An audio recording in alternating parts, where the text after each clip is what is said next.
Hai, kamu udah nonton film terbarunya Bang Joko Anwar belum? Judulnya Ghost in the Shell. Aku baru nonton itu. Dan aku mau ceritain pengalamanku nonton film itu ya. Aku bakal tulis di sini. Jadi kita bakal bukan ngebahas sih, lebih ke saring cerita nggak sih? Kelihatan nggak? Ini video pertamaku guys, jadi kalau misal pengambilan gambarnya masih jelek atau nggak kelihatan, sorry banget ya. Makasih yang udah nonton video ini. Jadi, aku baru aja nonton film dari Bang Joko Anwar yang terbaru, yaitu Ghost in the Shell. Ini gak sih? Shell atau Shell? Gimana ya? Oke, aku bukan yang ngerti-ngerti banget soal film atau gimana. Jadi, video ini konsepnya tuh lebih ke kita saling cerita ya guys. Ghost in the Shell sendiri itu nyeritain tentang kondisi di sebuah lapas, dimana di situ itu kayak ada piramidanya gitu loh, kayak ada hierarkinya. Dan di lapas itu ada geng-gengnya. Di setiap geng ini kayak ada punya pemimpin masing-masing dan ada satu napi yang diperanin sama Abimana Arya Satya. Sorry kalau salah. Nah, dia itu yang paling sering ngebantuin narapidana-narapidana lain pas ada masalah atau pas diincar sama narapidana lain. Nah, situasi di lapas ini itu mulai berubah ketika ada satu narapidana baru yang bernama Dimas. Ketika narapidana Dimas ini masuk ke situ, kondisi mulai aneh nih guys. Karena si Dimas ini kan satu sel nih sama narapidana yang biasa dipanggil Toke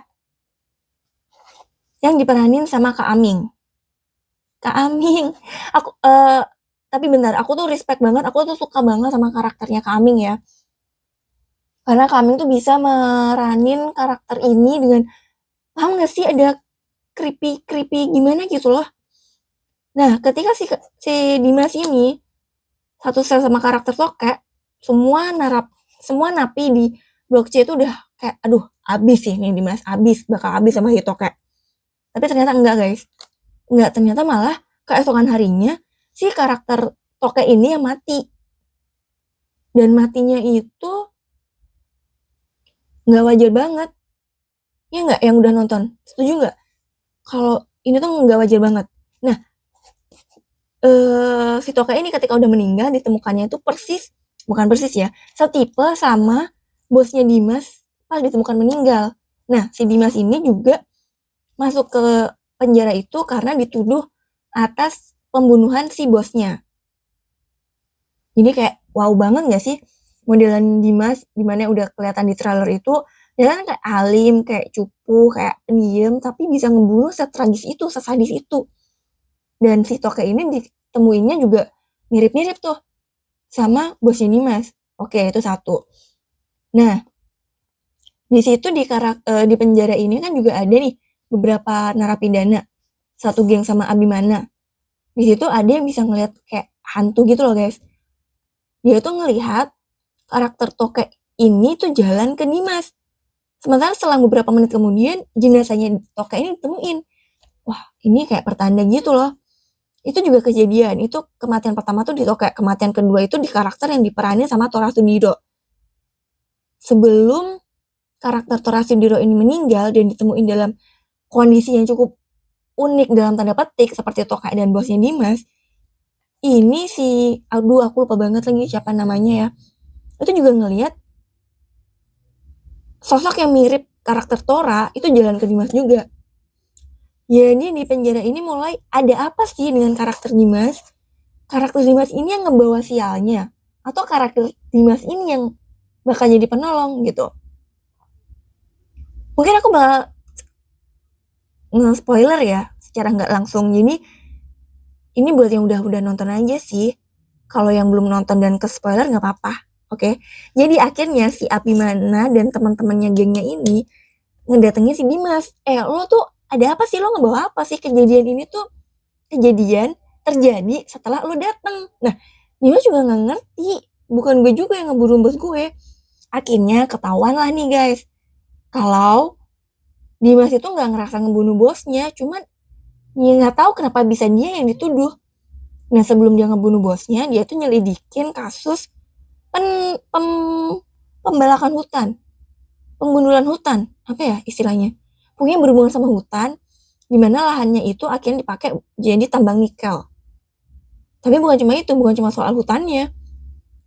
Tapi dalam kasus itu juga banyak pekerja yang tiba-tiba meninggal. Nah, meninggalnya itu juga mirip tuh sama bosnya Dimas, karakter Toke, dan juga si karakternya Tora Sudiro. Akhirnya, mereka tuh menemuin sebuah pola bahwa hantu atau apapun itu yang ngikutin Dimas itu ngebunuh orang-orang yang beraura merah. Kalau nggak aura merah, ternyata auranya tuh coklat pekat gitu deh. Pokoknya aura yang nggak baik, aura yang nggak happy.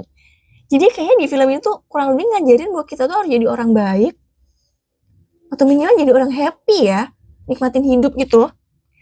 Baik juga ya. Nah, di film ini tuh bakal banyak scene-scene lucu atau kejadian absurd yang bakal bisa bikin ketawa. Intinya selama aku nonton film ini, aku tuh ketawa karena banyak kejadian lucu, tapi juga jadi mikir, oh emang gini kali ya kondisi kita sekarang. Paham gak sih kita, dimana kita tinggal? Dan di sini tuh lucu juga, bukan lucu sih, bagus. Menurutku bagus. Karena banyak banget dialog-dialog dari para pemain yang buat kita jadi mikir, oh iya ya, oh quotable banget ya, oh lucu ya, kayak gitu. Suka, suka. Satu yang paling aku ingat, itu kita boleh jadi baik, tapi jangan jadi goblok. Baik boleh,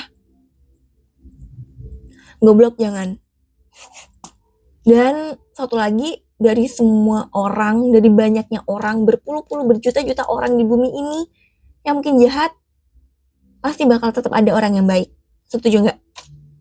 Oke, intinya Ghost in the Shell good. Aku suka. Kalau video ini nyampe di beranda kamu atau kamu juga nonton video ini, sorry kalau ceritaku ngalor ngidul, nggak runtut, nggak bagus. Please, aku bukan reviewer film yang baik. Aku cuma mau yapping sama film ini, bahwa aku tuh baru nonton dan seseru itu filmnya. Oke? Terima kasih. Ghost in the Shell.